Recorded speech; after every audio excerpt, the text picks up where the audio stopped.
সবথেকে মজা যেটা হচ্ছে, যেটা হয়তো সম্পূর্ণভাবে আমি দেখাতে পারবো না কারণ আলোর অবস্থা খুব ভালো নয়, সেটা হচ্ছে চারিদিকে যে পাইন গাছ, ফার গাছ যেগুলি রয়েছে সেগুলির চমৎকার ছায়া পড়ে এই জলে।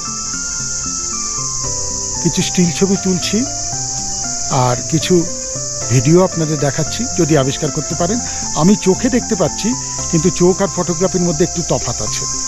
দেখা যাক আপনাদের তুলে ধরতে পারি কিনা।